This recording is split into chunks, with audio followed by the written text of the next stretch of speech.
Amém, queridos.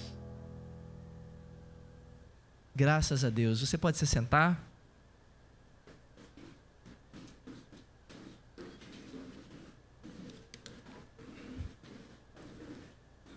Eu quero saudar todos aqueles que nos visitam. Quero dizer que eu estou muito feliz de ver vocês aqui, de ter vocês por aqui. E espero que você tenha sido bem recebido. Agora nós vamos ouvir aquilo que nós acreditamos profundamente, ser a palavra de Deus, a voz de Deus. Nós cremos muito em Deus, queridos. Nós acreditamos que Deus fala, que Deus é real. Sabe esse Deus que as pessoas falam aí fora? Aí, Deus, o Deus, né? Ah, onde está Deus? Ou Deus, etc. Nós acreditamos que esse Deus é real, porque nós experimentamos Ele. Nós realmente experimentamos Deus. Então agora nós ouviremos a voz dEle. Por mais que você veja eu falando aqui na frente, mais que você veja um homem falando, extremamente falho, de coisas que muitas vezes ele não consegue cumprir. Quem está aqui na frente é apenas um instrumento da voz de Deus. Nesse momento Deus vai falar conosco. Amém? Então você que nos visita, que você possa estar atento, ouvir com atenção sobre aquilo que nós iremos falar. E você que está aqui hoje, que já faz parte do nosso rebanho, e já caminha conosco, ou você que é um cristão, você também possa ouvir as verdades de Deus. Amém, queridos? Especialmente hoje nós não teremos a nossa salinha infantil.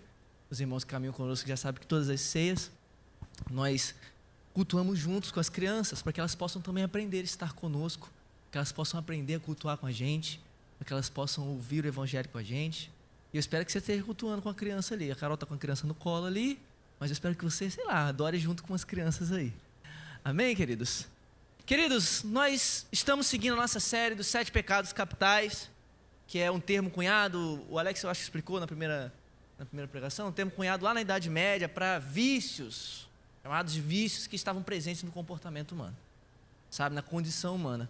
Mas o nosso esforço aqui, a cada pregação que nós estamos falando aqui, é para descobrirmos biblicamente o que esses pecados comuns significam na verdade, para onde eles levam a gente, o que está por trás deles e, por fim, como que o Evangelho responde a cada um desses pecados. E hoje nós falaremos sobre a preguiça. E uma das coisas que acontece quando nós falamos desses pecados é que a gente percebe que existem alguns deles que são mais aceitáveis. E esse é o caso da preguiça. Sabe? Ela não é tão chocante quanto a luxúria. Ela não é tão insuportável quanto o orgulhoso. E ela não é tão assustadora quanto a inveja. Ninguém faz uma campanha contra a preguiça. Todo mundo faz campanha contra a inveja. As pessoas falam assim, cuidado com os invejosos, mas ninguém fala no Facebook, cuidado com os preguiçosos. Porque ela não é tão assustadora quanto a inveja. Ela se tornou aceitável nos nossos dias. E é por isso que fica tão difícil da gente falar e pensar sobre a preguiça como um pecado de fato. Porque ela se tornou um comportamento entre nós. Ela está sempre associada à alegria, ficar deitado, com comida, assistindo Netflix, com dinheiro no banco. Quem que gostaria dessa vida? Viu? Eu recebo aí, ó. Falaram. Quem não gostaria dessa vida? É a melhor coisa a ser feita. Não é essa a imagem de uma vida feliz? Ficar lá assistindo Netflix série, sentado, ligando. Mas o que é a preguiça de fato? Como que ela se manifesta? Quero que você abra sua Bíblia em Provérbios, no capítulo 6. Queridos, nós eu vou falar de alguns textos aqui. Você não vai precisar abrir comigo, você não tem esse porquê. Você vai precisar ouvir. A gente vai citar alguns textos, mas eu quero ler esse primeiro texto aqui, Provérbios capítulo 6, versículos 9 a 11, apesar de que a gente vai passear um pouquinho pelas Escrituras sobre a preguiça. Provérbios capítulo 6, versículos 9 a 11, os versículos dizem assim: ó preguiçoso, até quando você vai ficar deitado? Quando se levantará do seu sono? Um pouco de sono, um breve cochilo, braços cruzados para descansar, e a sua pobreza virá como um ladrão, a miséria atacará como um homem armado. O que é a preguiça?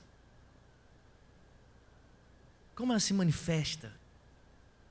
A realidade, quer dizer, que ela está sempre por perto. Ela fica espreitando os nossos momentos, espreitando os nossos minutos, analisando quando será a melhor hora para nos encontrar, Qual será a melhor hora para que ela possa pegar os nossos minutos e simplesmente começar a falar conosco? Ela se mascara usando outros nomes. Repouso, lazer, descanso, alívio, folga. Nomes que até existem, mas que ela distorce e que não são ela. A voz dela é sedutora. Ela oferece ajuda para descansar. E o convite dela é para que você deite nos braços dela. A acusação dela é que você só vive trabalhando e merece algo melhor, algo mais digno. E ela sussurra nos seus ouvidos dizendo: Jesus não disse que guardaria o seu sono? Então deite-se comigo mais uma vez. Provavelmente você não vai identificar a voz dela no meio das suas 24 horas. Provavelmente você não vai saber e nem verá a quantidade de pessoas que ela esmaga e mantém debaixo do seu domínio. Você realmente vai acreditar que a derrota das outras pessoas tem outros motivos. E no fim você vai acreditar que não é culpa sua quando as coisas não estão indo muito bem para você. Ela vai te conduzir a olhar para o que os outros fazem, o empreendimento de outras pessoas à sua volta, e você vai ficar com relances de inveja no seu coração. Mesmo que sejam imperceptíveis ou inaudíveis. Pessoas vão chamar sua atenção para os caminhos que você está tomando. Mas você não só irá não acreditar, você também vai usá-la para se justificar e vai apoiá-la até o fim. Até que, como no texto que a gente acabou de ler em Provérbios capítulo 6, a pobreza se apodere de você como um pedinte que não vai deixar você em paz até que tenha pegado tudo que você tem. Horas preciosas, oportunidades importantes e, por fim, anos de produtividade como areia escorrendo pelos seus dedos. O que é a preguiça? A gente acha que a preguiça tem a ver com não fazer nada. É essa a imagem que nós temos da preguiça. Mas eu quero já dizer bem claro para vocês, queridos, que isso é um equívoco. A preguiça está atolada tanto na ociosidade, no não fazer nada, quanto também numa ocupação idólatra e desorganizada. Mas o erro mais comum sobre o que a gente acha da preguiça é que ela é representada pela falta de desejo. Que ela significa não ter desejo. Mas não, querido. E aqui é o que está por trás da preguiça. A preguiça é movida por desejos. Ela é movida por isso. Qual o principal desejo? Simples. O desejo de que tudo deve girar em torno de mim, do meu conforto, para mim e para o que eu quero fazer. Ou como escreve a famosa escritora britânica, e escreveu muitos livros bons, Dorothy Sayers, ela diz que é o pecado que não acredita em nada, não se preocupa com nada, não procura conhecer coisa alguma, não interfere em nada, não se alegra com nada, não ama nada, também não odeia nada, não acha propósito em nada, não vive para nada e apenas permanece vivo porque não há nada pelo que morrer. Biblicamente falando, se a gente for olhar biblicamente mesmo assim, especialmente no livro de Provérbios, a preguiça é mais do que uma imperfeição de caráter. É uma questão moral. Ela conduz o indivíduo à perda da liberdade, a uma frustração perpétua de não chegar a lugar nenhum e, por fim, a perda da vida.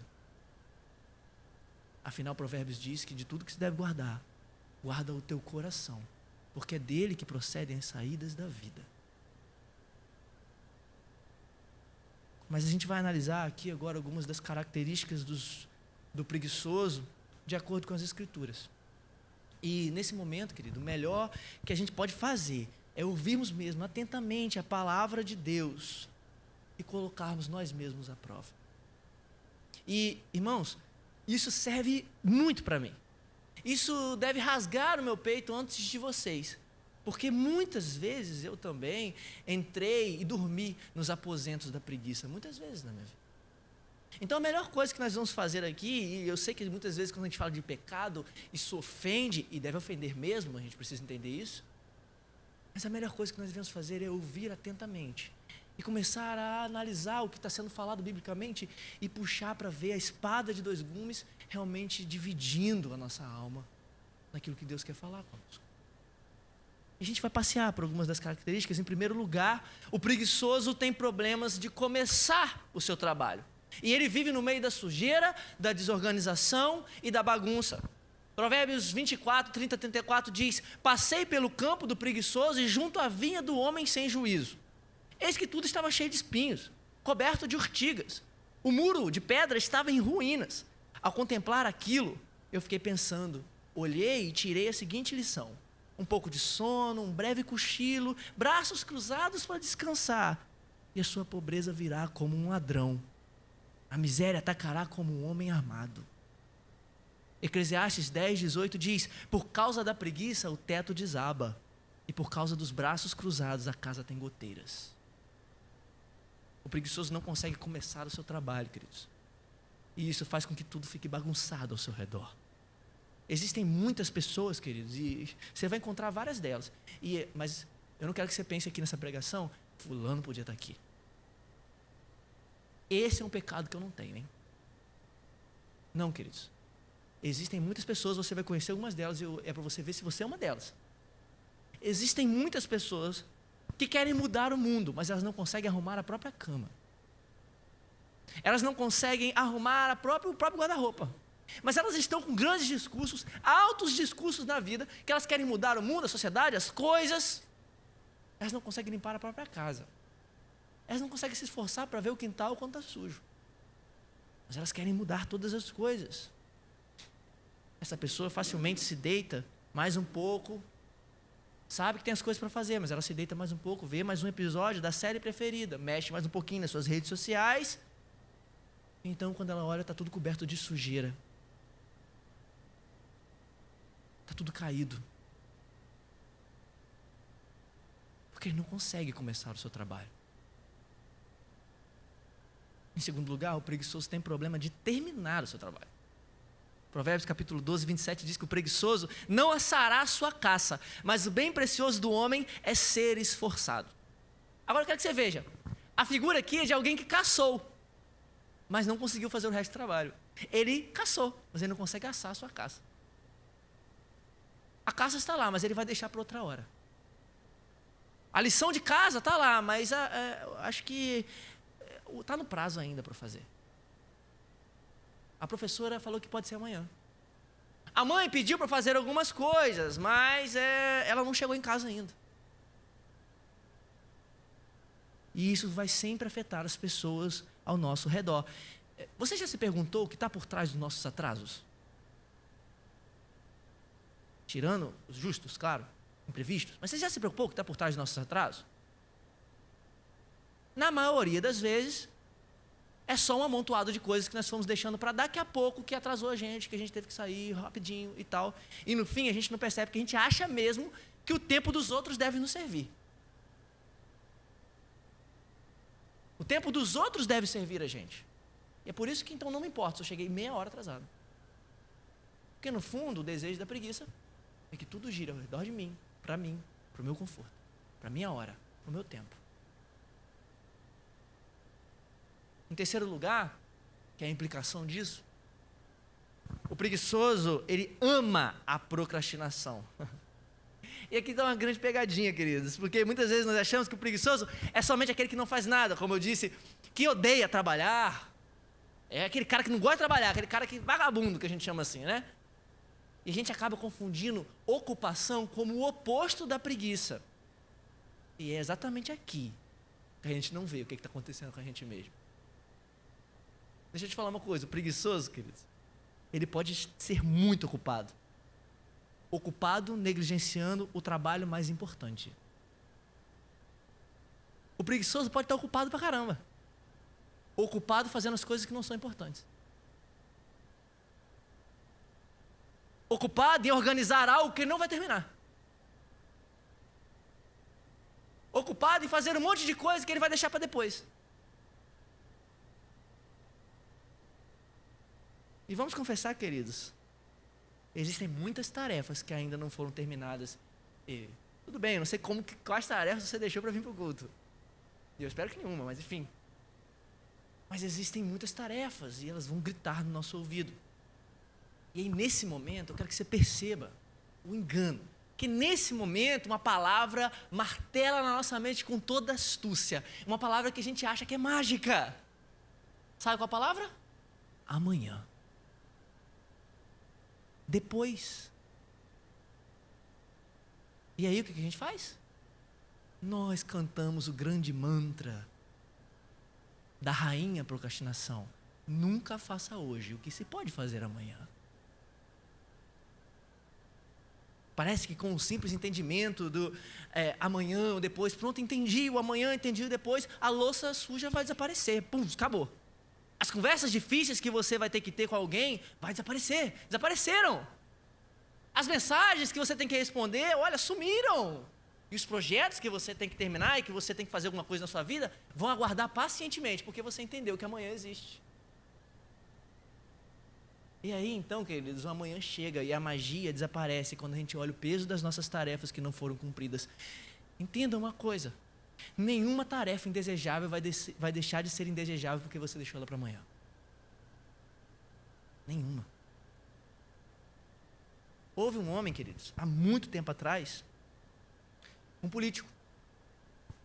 O nome dele era Félix. A Bíblia fala dele em 2 ocasiões no livro de Atos. E nas 2 ocasiões ele esteve diante de um prisioneiro muito conhecido de nós, que ele nem imaginava quem era esse homem. E para nós, conhecido de nós cristãos, tá, queridos? Que é Paulo. Que para nós se tornou talvez o maior pregador depois de Jesus. Mas para Félix era apenas um prisioneiro.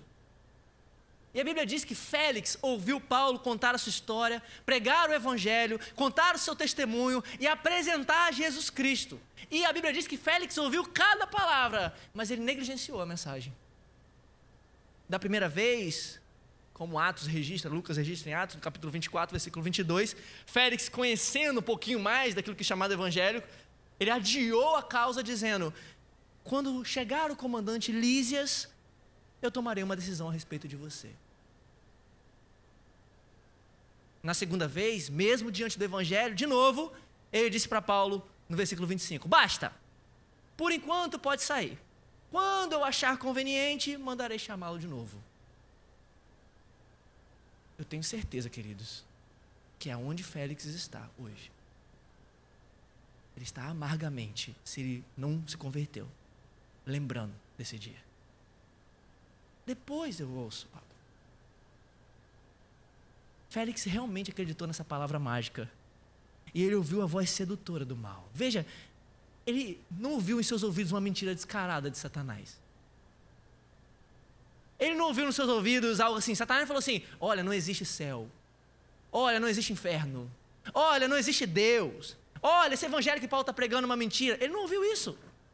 O que Félix ouviu é algo que qualquer pessoa, não precisa ser um político para ouvir, qualquer pessoa ouve. E que talvez hoje, nessa noite, diante do evangelho, as pessoas vão ouvir. Simples. Ele só ouviu. Deixe para depois. Comece amanhã. Nosso procrastinador interior, queridos, ama o amanhã. Mas ele só ama porque ele não vê o amanhã com toda clareza. Porque se ele fizesse isso, ele perceberia que a colheita que está se aproximando está vindo. E ele saberia que essa sonequinha de hoje, o deixar para depois de hoje, vai ser o campo vazio amanhã. Ou em outras palavras, como todo mundo fala isso, já postou em Facebook e tudo, a gente colhe amanhã o que a gente planta hoje. E isso acaba nos levando para uma outra característica. O preguiçoso, ele é inquieto e angustiado com desejos que não são satisfeitos. Provérbios 13:4 diz: o preguiçoso deseja e nada tem. Provérbios 21:25 diz que o preguiçoso morre desejando, porque as suas mãos se recusam a trabalhar. O preguiçoso é um sonhador, queridos. Ele passa a vida toda desejando ser rico, desejando ter tudo, desejando ser feliz, desejando ser satisfeito. E ele começa a projetar inúmeras situações. Se eu ganhasse na Mega Sena, hein? E ele até dá um ar de espiritualidade, bondade. Se eu ganhasse na Mega Sena, eu ia ajudar muita gente. Porque para ele é melhor jogar e achar que por alguma coisa, num lance de dados, ele vai se tornar alguma coisa do que simplesmente botar as mãos para fazer algo.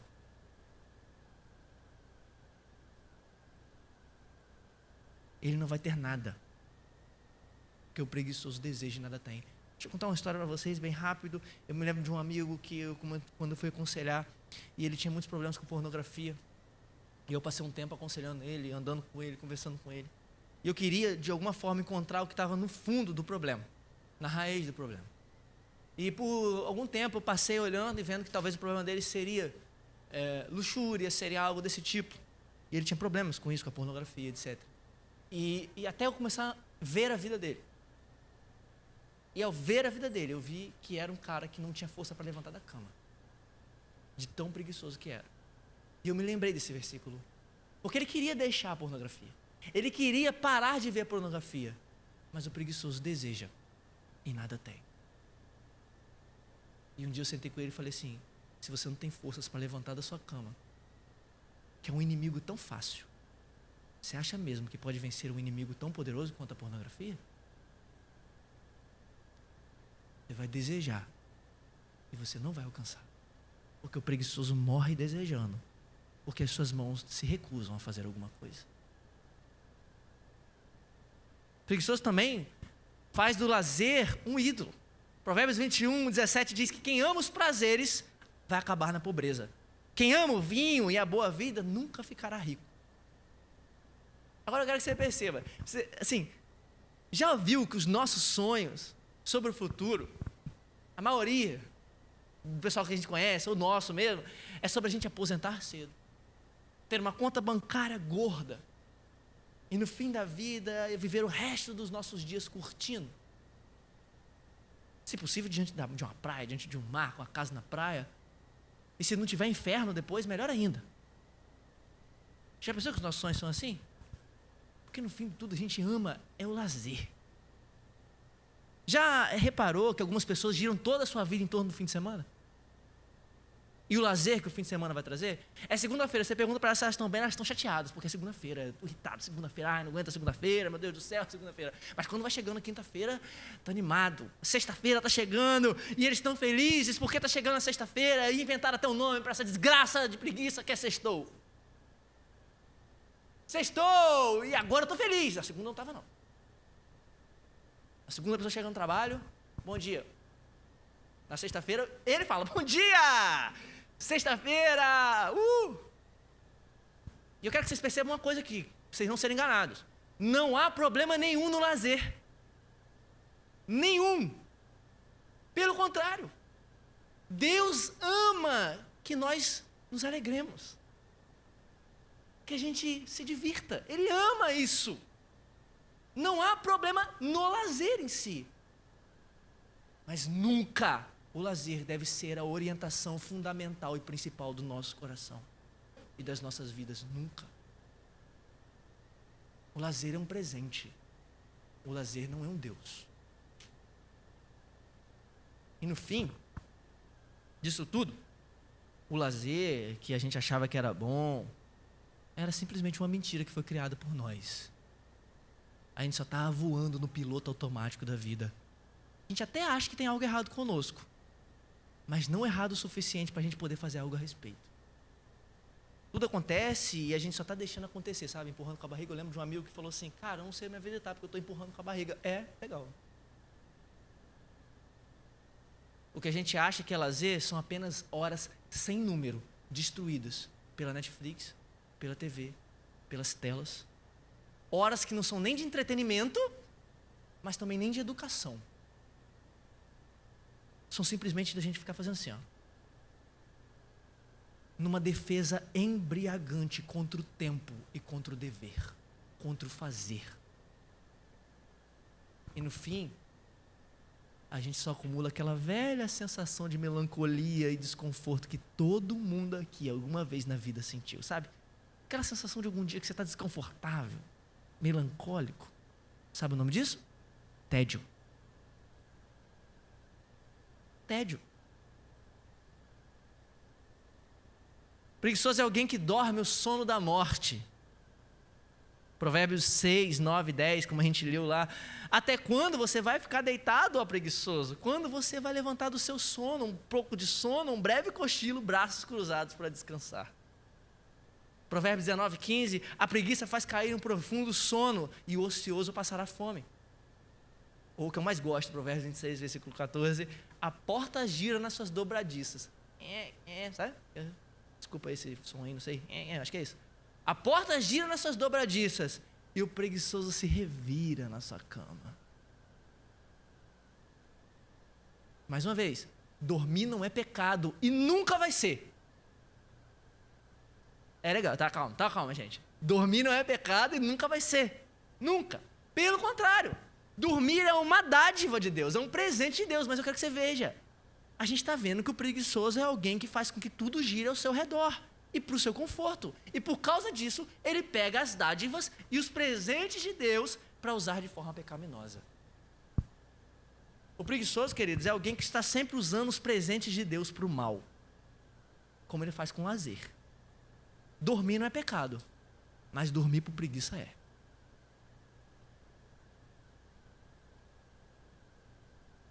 E a gente vai viver deitado de um canto para o outro, e mesmo que a gente passe horas agarrados em nossos lençóis, a gente vai continuar cansado. Já viu isso?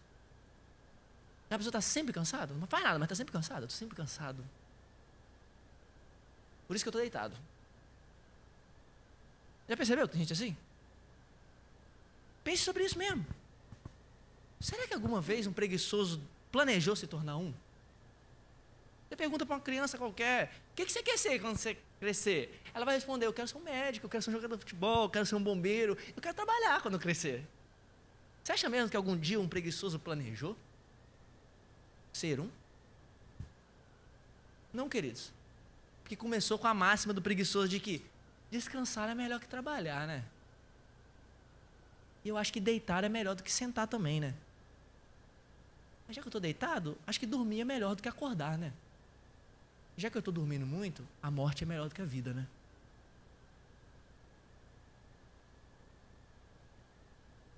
Por fim, o preguiçoso, por fim não, tem mais dois. O preguiçoso se acha muito sábio e está propenso a dar muitas desculpas. Provérbios 26, 16, o preguiçoso é mais sábio aos seus próprios olhos do que 7 homens que sabem responder bem.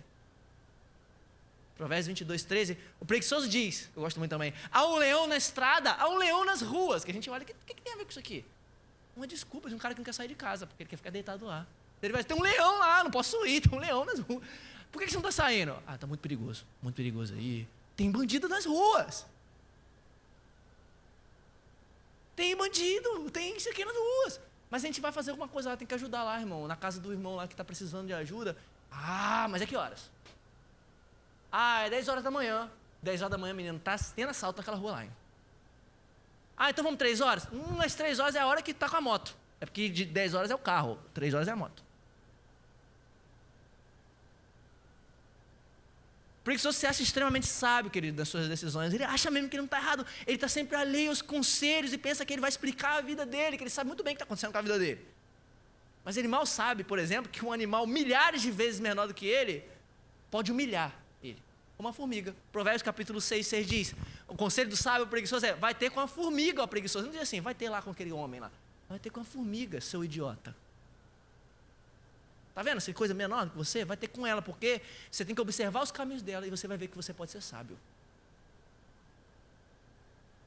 E assim o preguiçoso vive dando desculpas quando as coisas estão dando errado, sabe? A pessoa vai, procura fazer algo, estou procurando um emprego, ou estou procurando fazer alguma coisa, não tem nada para fazer, vou fazer alguma coisa. Mas ele não consegue, por alguma razão, pela providência de Deus, não sei. Alguma coisa Deus quer ensinar, mas ele não consegue ver, então ele sabe o que ele faz? Ele desiste. Vai para casa e começa a jogar videogame até 5 dias. Jogando videogame de um atrás para outro. Problema nenhum jogar videogame, tá, querido? Só que jogar videogame por preguiça é pecado.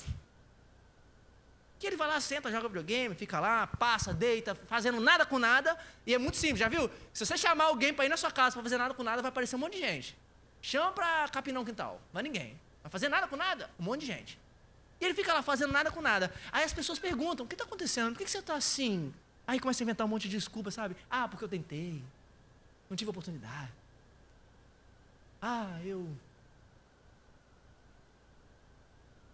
E por fim, queridos, o preguiçoso é alguém que faz o mal. E eu quero que vocês prestem atenção nisso aqui. Na maioria das vezes, a gente nunca vê a preguiça como alguém, ou preguiçoso como alguém fazendo mal. Como a gente viu, nós nos assustamos com outros pecados e a gente acha que a preguiça não é tão má assim. A pessoa até pode dizer, como alguém que não faz nada pode estar fazendo mal? Fazendo nada. Políticos corruptos fazem o mal. Bandidos fazem o mal. Eu ficar simplesmente aqui em casa, me espreguiçando, ligando, vendo coisas, jogando, não é cometer mal a ninguém, eu não estou ferindo ninguém.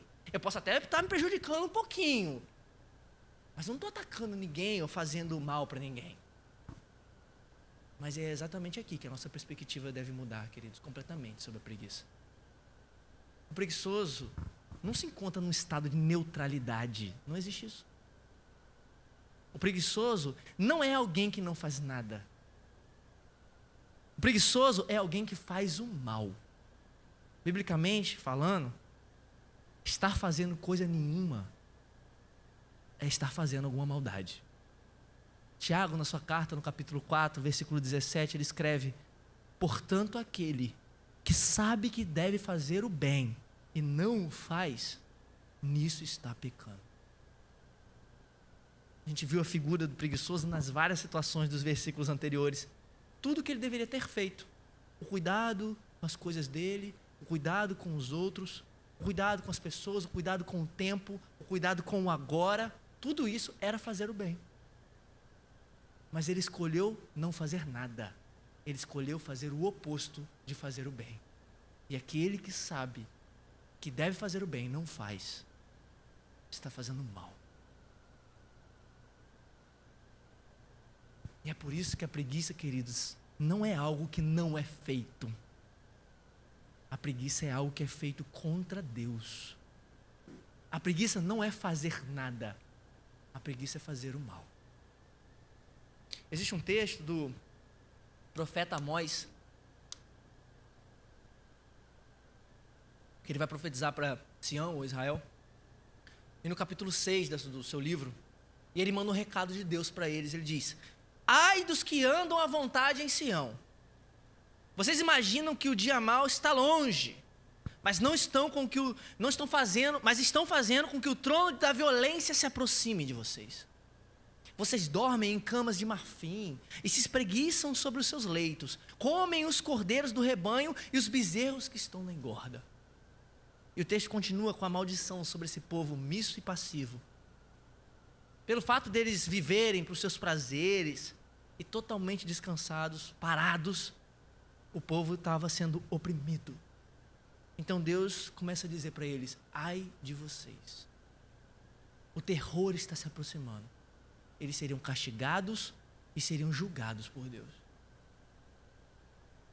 A gente nunca acha que as nossas decisões, por menores que sejam, dizem respeito ao nosso destino final, queridos. A gente nunca acha. A gente realmente acha que uma pequena deitada, uma pequena deixada para depois, pequenininha, não vai dizer nada sobre o nosso final, sobre o nosso futuro. A gente começa nos nossos pensamentos: ah, depois eu faço, para depois. A gente começa assim. A gente começa a semear isso, mas pensamentos semeados levam a ações, queridos. Ações semeadas levam a hábitos, e hábitos semeados levam a um destino.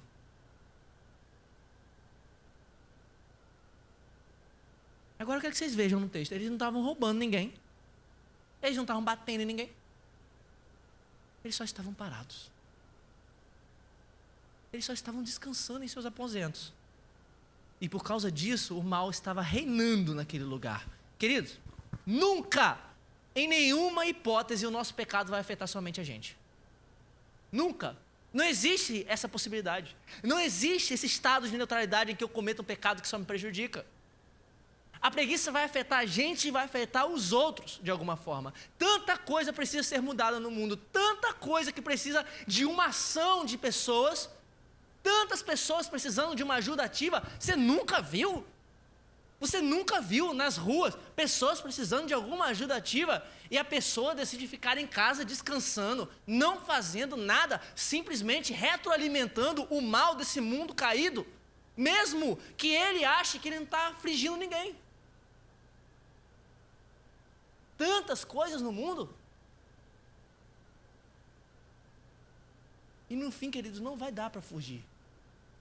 Não vai dar para fugir, porque como a gente viu, a preguiça é movida por desejos muito grandes e muito fortes. Esse desejo de que tudo gira ao nosso redor, do nosso jeito, em favor do meu conforto. E é exatamente esses desejos que a gente tem que olhar e analisar, porque eles que explicam por quê. Eles têm na sua raiz, e não necessariamente a ação da preguiça. Na raiz de tudo não está simplesmente você só querer ficar deitado, mas uma rebeldia antiga que um dia o homem se meteu contra Deus. Lá no jardim. Deus havia criado todas as coisas e criou o homem para viver em harmonia e prazer com seus afazeres, com o trabalho, com o lazer, com o seu tempo, com o descanso. Simplesmente porque o relacionamento com Deus também estava em harmonia. Mas o que nós fizemos? Nós decidimos viver longe dele. E a partir de então, a partir daí, queridos, não é só quando você deita, não é só quando você não quer fazer nada, é a partir daquele dia. Nossas tarefas se tornaram agora não mais prazerosas, a gente não gosta mais de fazer nada, e tudo que a gente faz agora está sujeito à maldição do desgosto, da preguiça e da apatia. No fundo, a gente escolheu, no fundo da preguiça, queridos, entenda isso, a gente escolheu o movimento de não confiar em Deus, e no lugar do buraco que ficou na alma, que era só preenchida por Deus, a gente colocou o nosso conforto. E é por isso que o que está por trás da preguiça, queridos, é um intenso movimento de incredulidade e idolatria. A gente foi feito para desejar a Deus e desejar o bem dos outros, mas por causa do nosso pecado, a gente começa a passar a desejar outras coisas e a gente coloca essas outras coisas como coisas primárias da nossa vida. Por isso que a pergunta que deve ser feita não é simplesmente: por que você fica deitado? Por que você procrastina tanto? Ou como você demonstra a sua preguiça? Não é essa a pergunta que deve ser feita. A pergunta que deve ser feita é: o que você ama quando ama a preguiça? O que está por trás? Quando você vive se espreguiçando, procrastinando, fugindo, deitando por todas as coisas, não querendo fazer nada, reclamando quando tem que trabalhar, o que está por trás disso? Onde você quer chegar quando você faz isso? Quando você comete a preguiça, quais são os seus sentimentos internos, lá no fundo? Porque é lá, queridos, é lá, nesse porão escuro e vazio, e empoeirado do coração, que a gente vai descobrir que existe um pecado por trás do pecado. O que você realmente ama quando ama a preguiça? O que você está desejando lá no fundo? E é por causa dessa raiz, queridos, que o oposto da preguiça não é o trabalho. Não é o trabalho. O oposto da preguiça é satisfação e alegria. O preguiçoso é, acima de tudo, alguém que não tem alegria. O maior prejuízo que a preguiça causa é a perda de satisfação por Deus. Não é simplesmente a pobreza ou pouca produtividade, é a perda de satisfação com Deus. E você sabe, em algum momento, a gente vai colocar a cabeça no travesseiro e a gente vai sentir o peso de nossas decisões não estarem sendo saciadas de alguma forma. As crises vão chegar, a colheita vazia vai vir, e é aí então que a gente vai chorar. O antídoto, queridos, não é simplesmente nos levantarmos para fazer algo. Não é isso não. Você não ouviu dizendo para você então levante-se da sua cama e... Não, o antídoto não é esse. A gente não tem força para isso. Porque existe um motor interior lá dentro que não pode ser mudado por nós mesmos. Não pode. Não é uma questão de consertar algumas áreas, não é uma questão de você criar algumas planilhas de organização, de rever algumas coisas, de consultar um coaching de tempo. Não, queridos. É uma questão de alguém vir e nos salvar disso. Assim como qualquer outro pecado. O homem não pode se salvar da preguiça. Ele não pode. Não. O homem deve ser resgatado de um coração que não quer fazer nada e sem propósito. Ele precisa ser tirado disso. O homem deve ser salvo dessa vida. O coração da apatia deve ser substituído não por um coração de trabalho, queridos. O coração de apatia deve ser substituído por um coração de fé. Sabe qual é a grande notícia? É que Jesus vem por causa disso. Ele vem pela nossa incapacidade. No meio da nossa incapacidade de nos mover, de fazer alguma coisa, Ele vem fazer alguma coisa. Ele não ficou parado lá no céu, permanecendo. Ele olhou na situação e falou assim: amanhã eu faço. Ele urgentemente veio até nós. Ele não permaneceu apático ao nosso estado. O apóstolo Pedro, escrevendo a sua segunda carta, capítulo 1, ele começa a listar uma série de qualidades que precisavam ser acrescentadas à vida cristã. Fé, a virtude, a esperança. E ele diz que se essas qualidades existirem, se essas qualidades estiverem crescendo na nossa vida, elas vão impedir da gente ser improdutivo e inoperante. Mas ele continua dizendo no versículo seguinte que se alguém não tem essas qualidades, ele está cego e se esqueceu da purificação dos pecados. Agora eu quero que você veja, Pedro não diz que nós somos inoperantes, improdutivos ou cegos porque falta para nós algum treinamento. Falta para nós alguma técnica de otimizar o tempo. Falta para nós algum tipo de livro sábio de quando a gente pode fazer alguma coisa e ganhar dinheiro. Ou planilhas de organização no Excel. Não. Pedro diz que o centro de tudo é que nós esquecemos do Evangelho. A falta de conhecimento do Evangelho é que nos torna inoperantes e improdutivos. É exatamente do Evangelho que nós precisamos para vencer os nossos pecados. E esse Evangelho diz respeito a Jesus, queridos. Aquele que se encarnou e viveu uma vida de intensa devoção a Deus e de amor para os outros. Ele nunca teve preguiça. Nunca. Ele nunca teve preguiça. Você consegue imaginar isso? Jesus nunca teve, porque ele era perfeito. Ele foi até tentado para tornar as coisas mais fáceis, mais confortáveis na sua jornada. Satanás no deserto disse: olha, eu te dou esses reis desse mundo aí. Vai ser mais fácil. Era só ele dobrar o joelho, que ele não precisava mais ir para a cruz. Vai ficar tudo mais fácil, Jesus. A cruz vai ser pesada para você, hein? Era só ele ter escolhido o conforto. Era só ele ter escolhido a preguiça. Mas ele rejeitou.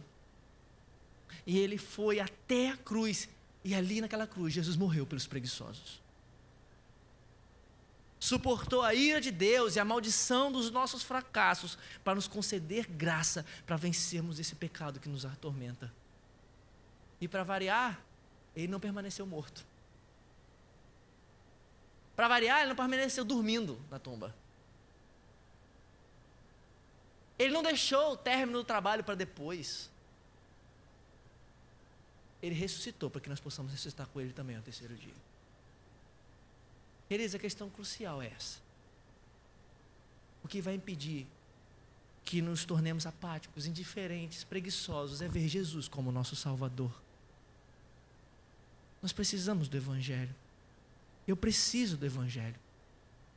O Evangelho me lembra que a menos que eu tenha Cristo como meu tesouro supremo, de alguma forma eu vou sair procurando o que eu acho que me dá conforto. Mesmo que esse conforto seja não fazer nada. Eu poderia ficar aqui dizendo para você simplesmente parar de ser preguiçoso. Eu poderia elencar milhares de castigos e consequências que a preguiça vai trazer sobre aqueles que são preguiçosos, mas isso só vai mudar ações externas. Você vai conseguir fazer isso por uma semana, não vai fazer mais. Isso é moralismo.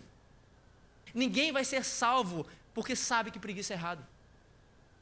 E ninguém vai ser salvo porque deixou de ser preguiçoso. Ninguém. A gente vai ser salvo, queridos, porque Jesus não é preguiçoso. A gente precisa do Evangelho. A gente precisa do que Jesus fez. A gente precisa de uma transformação interior primeiro, para então mudar aquilo que está externo. Se eu não olhar para a graça de Deus que foi oferecida para mim através de Jesus, se eu olhar para o meu próprio poder, se eu olhar para as minhas próprias decisões, se eu olhar para a mim mesmo, para garantir o meu próprio conforto, eu vou estar construindo falsos salvadores para mim. Se eu não confiar somente em Jesus, eu vou estar buscando o meu conforto para ser o meu Deus, e aí Deus mesmo não vai ser o meu Deus. Mas o meu conforto vai ser Deus. Se conforto, descanso, deitar, dormir, não trabalhar, marasmo significam tudo para você, então você vai fazer tudo para tê-los. Você vai fazer de tudo para adquirir aquilo ali. Você realmente vai acreditar que essas coisas são as suas principais necessidades e não Deus. Mas se a gente colocar os nossos olhos no Evangelho, se nós colocarmos nossos olhos em Jesus, não apenas intelectualmente, queridos, mas funcionalmente, se nos arrependermos da nossa preguiça e então confiarmos que tudo o que precisamos é somente de Deus, não vai haver razão para que a gente fique paralisado, anestesiado nas nossas camas. Porque nós encontramos o conforto final em Jesus.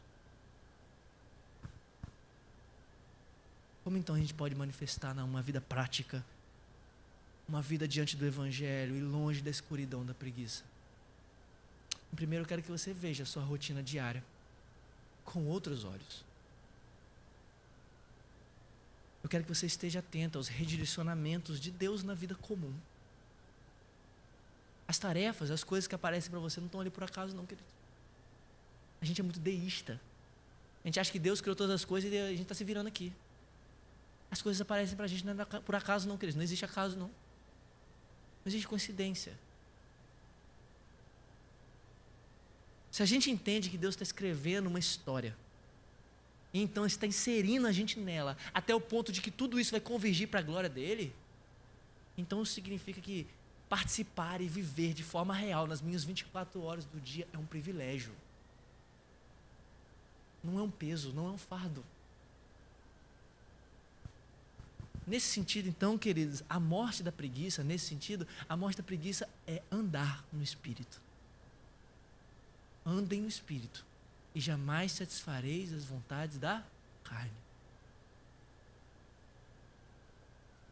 E andar no Espírito é viver consciente da presença de Deus, queridos. A louça, o estudo, arrumar, trabalhar, descansar, ter lazer, tudo isso agora vai ser feito diante de Deus, porque Ele é real, Ele é presente, Ele mora em mim. Eu ando com Ele. Ser capaz de ver que tarefas que surgem, queridos, podem ser redirecionamentos de Deus para transformar o nosso caráter. Sabe aquilo que você não quer fazer? Pode ser um redirecionamento dele para transformar o seu caráter, para transformar quem você é. Isso é andar com Deus. Você quer uma coisa? Você não precisa fazer um grande milagre, você não precisa ser Enoque, você não precisa de uma roupa diferente para fazer isso, para andar com Deus. Você só precisa ser consciente do agora. Não é ser consciente do amanhã, do depois, mas do agora. E isso é andar com Deus. Em segundo lugar, Deus realmente se importa com o seu trabalho, queridos. Ele quer que a gente chegue na hora no trabalho. Ele quer que a gente trabalhe bem, que a gente mantenha a nossa casa em ordem, que a gente faça as coisas. Porque tudo isso vai ser visível para os outros. Tudo isso vai ser uma vida comum, simples e fiel, dando um testemunho ousado do valor que Deus tem para nós. Mesmo que seja simples. O propósito do nosso trabalho diário, queridos, não é simplesmente proteger o nosso conforto ou colocar comida na nossa mesa. Isso é um engano do diabo. O propósito do nosso trabalho é apoiar e expandir o que Deus está fazendo no mundo. É por isso que você vai acordar amanhã e vai trabalhar. E isso deve acontecer porque Deus não trabalha pela metade. Ele nunca trabalhou pela metade. E a gente vai estar mentindo sobre quem Deus é se a gente se entregar a uma vida preguiçosa. Não existe quase para nós, queridos. Porque só quem gosta do quase é o medíocre. Porque o medíocre é quase alguém. Não existe isso para nós. Deus quer que nós sejamos como Ele. A graça de Deus, queridos, comprou e nos empodera para realizar as nossas tarefas. Não estou falando de emprego não, queridos. Estou falando da sua vida. ela nos empodera, ela nos lembra que a gente foi feito para ser co-criadores com o verdadeiro Criador, o Rei do Universo. Ela nos empodera para que a gente possa olhar para cima e para o futuro, onde tudo vai estar perfeito, onde Deus de uma vez por todas vai matar a preguiça, e ao olhar para aquilo, a gente possa então antecipar os vilumbres dessa realidade que está vindo, tornando esse nosso mundo de hoje mais belo. Aprendendo, conhecendo, então fazendo as coisas, moldando, adornando, compondo, produzindo, trabalhando coisas, arrumando coisas, organizando planilhas, construindo casas, vigiando coisas, escrevendo, cantando, desenhando, pintando, construindo, costurando, dirigindo. Até que então nós tenhamos preenchido esse mundo tão quebrado às vezes com a beleza e a glória de Deus. Nós não fomos criados para não fazer nada, queridos. Apesar de que a gente não trabalha para provar a nossa dignidade, o nosso esforço ou o nosso valor, as nossas ações vão nos dar alegria quando a gente olhar para aquilo que a gente fez. É por isso que você vai acordar amanhã. Vai pegar o seu transporte. O BRT, eu sei. Mas o BRT pode ser um redirecionamento de Deus para a sua vida. Você vai ajudar em casa, você vai fazer sua lição, você vai arrumar, não sei, você vai estudar. Você vai fazer tudo isso por causa da glória de Deus.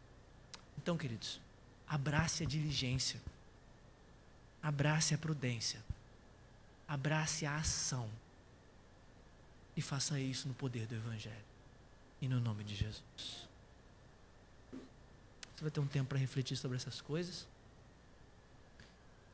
Eu quero que você se coloque diante de Deus e converse com Ele sobre isso. Se arrependa dos pecados que você precisa se arrepender. E peça a ajuda do Espírito Santo para você poder vencer essas coisas. Amém, queridos? Curve sua cabeça.